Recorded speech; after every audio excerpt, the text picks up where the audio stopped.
Welcome back to Zúme Training.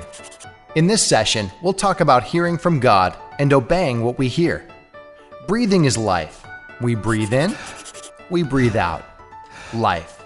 Breathing is just as important in God's kingdom. In fact, God calls His Spirit breath. In the kingdom, we breathe in when we hear from God. We breathe in when we hear from God through His Word, the Bible. We breathe in when we hear from God through prayer, our conversations with Him. We breathe in when we hear from God through His body, the church, other followers of Jesus.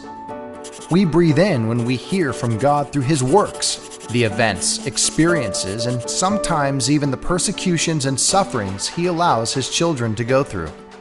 In the kingdom, we breathe out when we act on what we hear from God. We breathe out when we obey.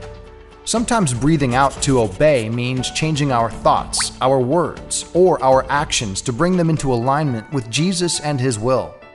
Sometimes breathing out to obey means sharing what Jesus has shared with us, giving away what He gave us so that others can be blessed just as God has blessed us. For a follower of Jesus, this breathing in and breathing out is critical. It's our very life. Jesus said, "The Son can do nothing by Himself. He does only what He sees the Father doing. Whatever the Father does, the Son also does." Jesus said, "I don't speak on my own authority. The Father who sent me has commanded me what to say and how to say it." Jesus said that every word He spoke and every work He accomplished was based on hearing from God and obeying what He heard. Breathe in, hear from God.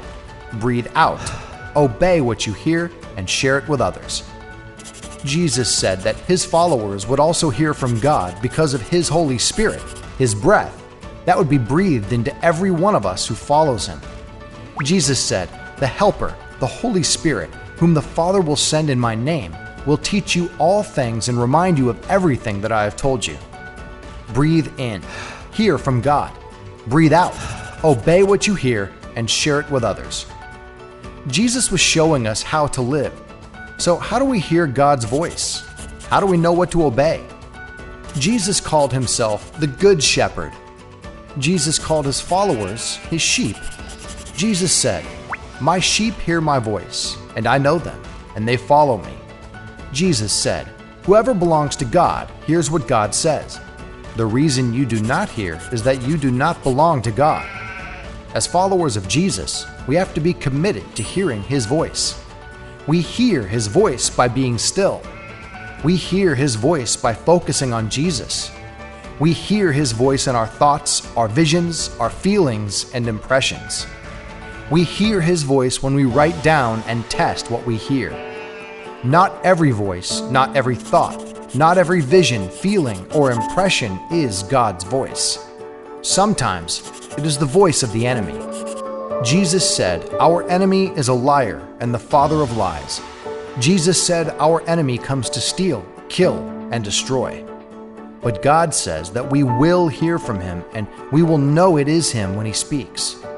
With practice and prayer, we can know God's voice better. We can learn to know whether what we hear is from God or another voice. Here are some ways to test what we hear. When Jesus speaks, His voice will always be consistent with what His written word, the Bible, has already told us. His spoken voice will never contradict His written voice. When Jesus speaks, His voice will give our hearts a sense of hope and peace.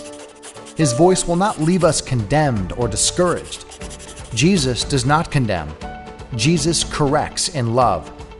Jesus' voice will not express the works of the flesh, sexual immorality and impurity, debauchery, idolatry and witchcraft, hatred and discord, jealousy and fits of rage, selfish ambitions, dissensions, factions and envy, drunkenness and orgies.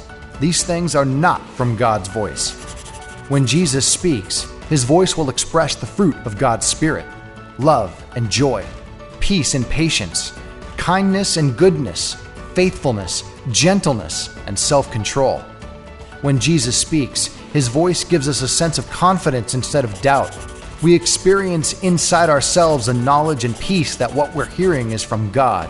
We may not hear everything at once, We may hear only part of what we eventually will need to know, but what we hear will be solid, not shifting or changing.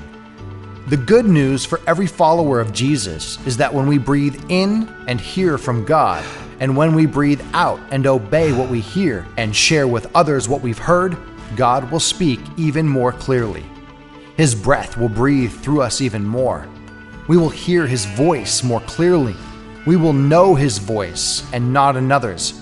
We will see His work in the world and be able to join in and work with Him.